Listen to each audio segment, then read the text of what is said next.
பெண் வாக்காளர்களின் கணவர் அதிகாரத்தில் வரக்கூடாது இருந்தாலும் 153வது வார்டு சாந்தி கவுன்சிலர் பினாமி கவுன்சிலராக ராமலிங்கம் அத்துமீறல்.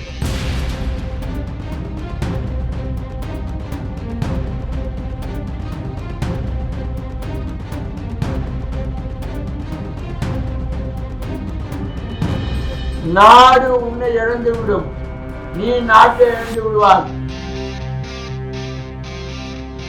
என்னங்க இது? இப்படியெல்லாம் உங்க கட்சி இருந்தா உங்க சவால வீடா போயிடும்.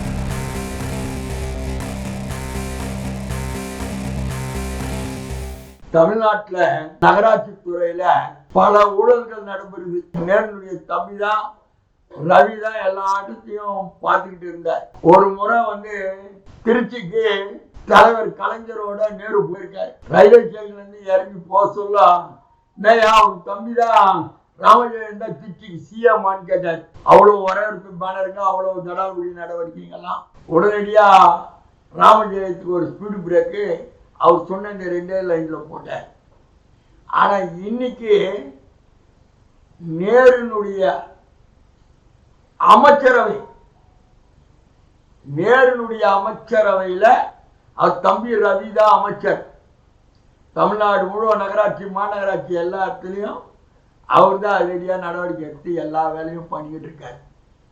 அது அவருடைய தகுதிக்கு ஏற்ற மாதிரி அவர் பண்ணிட்டு இருக்காரு. இது அரசாங்க லெவல்ல. அறிவாலயமே, அறிவாலயமே நீ வீழ்த்துக் கொள்வாயா, நீ விழிக்காவிடில் தமிழக மக்கள் உன்னை இழந்து விடுவார்கள்.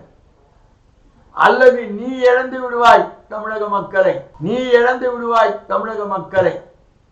இது எதுக்கு சொல்றேன்னா, திமுகவை இழந்து விடுவாங்க. நான் மு க ஸ்டாலினை சொல்லல, திமுக தலைவரை சொல்ல, திமுகவை சொல்றேன். என்னங்க தமிழ்நாட்டில் எல்லா நகராட்சியிலையும் இந்த கவுன்சிலருங்க பண்ற அட்டகாசம் அநியாயம் கொஞ்சம் நஞ்சமா இல்லை. நடக்கிட்ட இந்த படம் இருக்குது, நாங்க அதை வச்சிருக்கோம் இதை வச்சிருக்கோம், நடவடிக்கை எடுக்கிறோம். ஒரு கார்பரேட் ஆபீஸ் மாதிரி அறிவாலயத்தை வச்சு தலைமை நிலைய செயலாளர், ஒன்றிய செயலாளர், மாவட்ட செயலாளர், இப்படி பல செயலாளர்களை வச்சிருக்கீங்க. ஒழுங்கு நடவடிக்கை குழு, அந்த குழு இந்த ரிசல்ட் உங்ககிட்ட இருக்கிற ஐடி விங்கு, திமுக இருக்கிற ஐடி விங்கு உளவு பிரிவு அரசியல் ரீதியா என்ன பண்ணுது? ஆட்சி ரீதியா இருக்கிற காவல்துறையை தீண்டி விடுங்க. ஒவ்வொரு ஏரியாவிலையும் என்ன நடக்குது, கவுன்சிலர் என்ன பண்றாங்க, கட்சிக்காரர்கள் என்ன பண்றாங்கன்ற ரிப்போர்ட்ஸை முதல்வரால் வாங்க முடியாதா? சென்னை மாநகராட்சியில் இருக்கிற 200 வார்டுலையும் ஒரு 80 வார்டு ரொம்ப மோசமா போய்கிட்டு இருக்கு. கழக தோழர்கள் பண்ற கட்சி சார்ந்த வார்டு செயலாளர்கள்லாம். அதில் இன்னும் நான் குறிப்பா இன்னும் சொல்லணும்னு போனாக்கா, மண்டலம் 11 எடுத்துக்கலாம். 148வது வார்டுல கிரிதரன் இருக்காரு. அவர் டிடிவி கட்சியிலிருந்து வந்தவராம். 800 கனெக்ஷன், மெட்ரோ வாட்டர் கனெக்ஷன் பணம் கட்டாம கனெக்ஷன் கொடுத்துருக்காங்க. ரோடை கட் பண்ணி கனெக்ஷன் கொடுத்துட்டாங்க. 800 கனெக்ஷன் கொடுத்துருக்காரு. கேட்டா ரோடு போட போறாங்க, அதனால நான் கனெக்ஷன் எடுத்து சொல்லிட்டேன், பணம் கட்டல. சாதாரணமா இருக்கிற நகரவாசிகள் வீட்டில் மெட்ரோ வாட்டர் டேங்க் இருக்கோ இல்லையோ பணத்தை கட்டி இல்ல வருவாய் நோட்டீஸை கொடுத்து ஜப்தின்னு போய்க்கிறாங்க. போய் அங்க 800 வீடுக்கு இதை போய் எடுக்க முடியுதா? கார்பரேஷன் அதிகாரிகளால, மெட்ரோ வாட்டர் அதிகாரிகளால போய் நிற்க முடியுதா?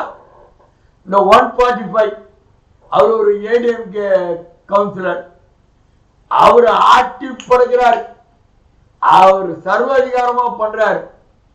அதையும் விட்டு வச்சுக்கிறாங்க இந்த மண்டலம் 11ல. அவர் எதுக்கத்தால் corporation commissioner, corporation DCA, AC ஒருத்தரையும் ஒரு அதிகாரிகளையும் விடுறது கிடையாது. டெய்லி வருவார், டாட் போட் தஞ்சாவூர் போட் அப்படின்ட்டுவார். என்னக்கு இவங்கிட்ட கத்தத்துன்னு ஏதோ ஒன்று பண்ணணும்னு பண்ணிட்டு அவர் பாட்டுக்கு அவர் வேலைகளை பார்த்துக்கிட்டு இருக்காரு. ஆமா, அவர் பாட்டு அவர் வேலையை பார்த்துட்டு இருக்காருன்னா புரிஞ்சுக்கணும். இன்னொன்னு 144 டிஎம்கே கவுன்சிலர் ஸ்டாலின் லஞ்சம் வாங்கினாங்க, கொண்டாங்க. தகராறு ஆகி போலீஸ் கேஸ் ஆகி எஃப்ஐஆர்லாம் போட்டு நம்ம மாண்புமிகு பொதுச் செயலாளர் துரைமுருகன் கட்சியை விட்டு நீக்கியாச்சு, தற்காலிகமாக நீக்கியாச்சுன்னு ஒரு கட்டம் கட்டுறார். ஒரு சொல்லி கட்டத்தோட ஓவர். அவர் இன்னைக்கு கட்சி பணிகளை நடத்துறார், கட்சி பணிகளை நடத்துறார், கட்சியோட எல்லா வேலையும் பண்றார். அவர் அப்படி இன்னொரு அதிமகா புண்ணியவாவது இருக்கார், 153 ராமலிங்கம். அவங்க ஒயிட் தான் கவுன்சிலர் சாந்தி. டிக்ளரேஷன் கவுன்சிலர் டிக்ளரேஷன்ல சாந்தி தான், எங்கேயும் சாந்தி ராமலிங்கம் கிடையாது. தெரும்போடு பூரா சாந்தி ராமலிங்கம், ஆபீஸ் வாசல்ல பூரா சாந்தி ராமலிங்கம். ஒரு காலத்துல 25 வருஷத்துக்கு முன்னாடி அந்த அலுவலகத்தை அப்போதைய தலைவர் அருணாச்சலம், டிஎம்கே தலைவர் அருணாச்சலம் என்க்ரோச்மெண்ட் இருந்த லேண்டை எவிக்ஷன் பண்ணி வெறும் 2.5 லட்சம் ரூபாய்க்கு அலுவலக கட்டடத்தை கட்டி ஜெயலலிதா கவர்மெண்ட்ல ஸ்பெஷல் ஆபீசர் பீரியட்ல மகேந்திரநாதன் ஒரு டைரக்டர் ஆஃப் கன்வென்ஷனை கூப்பிட்டு வந்து தாய்மானன்ற யுவர் திறந்து அந்த ஆபீஸை ஷிஃப்ட் பண்ணாங்க. அந்த ஆபீஸ் பில்டிங் கல்லு மாதிரி இருக்குது. அந்த ஆபீஸ் பக்கத்திலேயே அண்ணாமலை திட்டத்தில் ஒரு பில்டிங், மேலே போஸ்ட் ஆபீஸு, கீழே வந்து காஞ்சிபுரம் மத்திய கூட்டுறவு சொசைட்டி. முதல் பில்டிங்கு அரசு மாநகராட்சியுடைய மருத்துவமனை. இந்த 3 பில்டிங்கும் சூப்பர் ஸ்ட்ரக்சர்.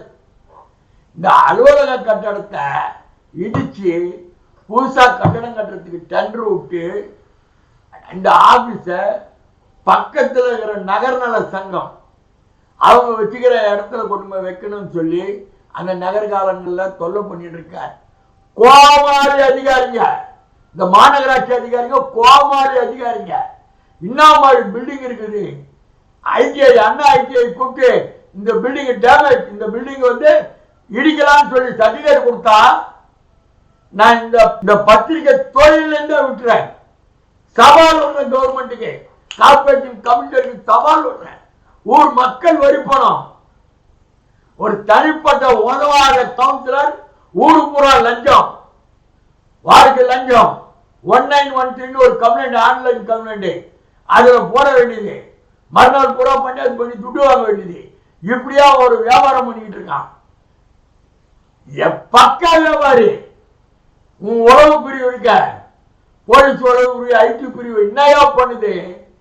அதுக்கு தான் நான் சொன்னேன், நாடு உன்னை இழந்து விடும், நீ நாட்டை இழந்து விடுவாய். அதுக்கு உதாரணம் சென்னை மாநகராட்சி 153வது வார்டு திமுக க்ளோஸ். திமுக நீங்க போய் பரவலாம் நகரவாசிகளை போய் மலைக்கல்லன்ல எம்ஜிஆர் வந்து நாட்டு மக்கள் எப்படி இருப்பாங்கன்னு சுற்றி பார்த்துட்டு வருவோன்னு போவாரு. அந்த மாதிரி உங்களுக்கு தைரியம் இருந்தா உங்க நிர்வாகத்துல இந்த இடத்துல ஊழலே நடக்கல அப்படின்னு நிரூபிக்க முடியுமா? முடியாது. நான் ஒரு பொதுநல வழக்கு நிறைய தொடர்றவன். ராமச்சந்திரா மருத்துவக் கல்லூரி, வியட் ஹாஸ்பிட்டல்ல பொதுநல வழக்கு நடத்திக்கிட்டு இருக்கேன். என் உயிரை பணைய வச்சு கேஸ்ல நடத்திக்கிட்டு இருக்கேன். ஒரு மக்கள் நலனுக்காக கலைஞர் அவர்கள் அறிவித்த ரேஷன் கடையில அப்ப கட்டின பில்டிங்கை மெயின்டெனன்ஸ் பண்ண சொல்லி, ரிப்பேர் பண்ண சொல்லி பல வாட்டி கேட்டு, கடைசியா கார்பரேஷன்ல இருக்கிற உதவி ஆணையரும் செயற்பொறியாளரும் ரிப்பேர் ஒர்க் போட்டு அந்த ஒர்க்கை கொடுத்தா அந்த ஒர்க்கை ஒருத்தனை விட்டு செய்ய சொன்னோம். அதே மாதிரி போரூர் மேம்பாலத்தில் பொதுமக்கள் அவதிப்படுறாங்க, கழிவு நீர் போறதுக்கு இது இல்லைன்னு சொல்லி நெடுஞ்சாலைத்துறையோட சட்டமன்ற உறுப்பினர் முயற்சியில் 4 வருஷமா நடந்தார் சட்டமன்றம். அவர் பஞ்சாயத்தாருக்கு சொல்லுவெல்லாம் மூவ் பண்ணியிருக்காரு. அதை வாங்கிக்கிட்டு இந்த வாங்கி கொடுத்து வேலையை விட்டா நான் இன்னும் ஒரு டெண்டர் தர ஒர்க்கர் கான்ட்ராக்டர் மாதிரி என்கிட்ட 1 லட்சம் ரூபாய் கமிஷன் கேட்கிறேன். நான் ஒரு பத்திரிகைக்காரன், என்கிட்ட ஒரு டிஎம்கே கவுன்சிலர் 1 லட்சம் ரூபாய் லஞ்சம் கேட்கிறான். அப்ப அந்த கன்னடிக்காரனுடைய நிலம் என்ன? அந்த கும்பல தான் இன்னைக்கு ஓப்பனா உடைக்கிறேன்.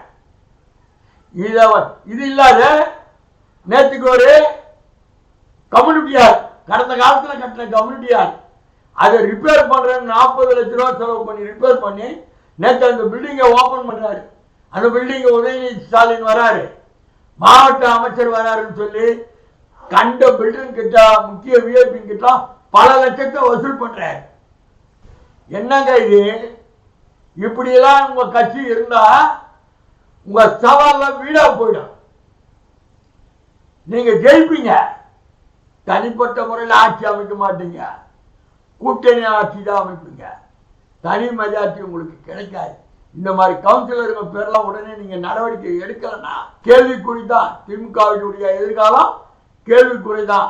விரைவில் திமுக தலைவரும் தமிழக முதல்வரும் என்ன நடவடிக்கை எடுக்கிறாங்கன்றது சமூக ஆர்வலர் நகர்நல சங்கங்கள்லாம் நகர்நல சங்கத்தினுடைய குமரல தான் இந்த செய்தியை நான் உங்களுக்கு கொண்டு வரேன். பாருங்க, நடவடிக்கை என்ன எடுக்க போறீங்கன்னு பொறுத்திருந்து பார்ப்போம்.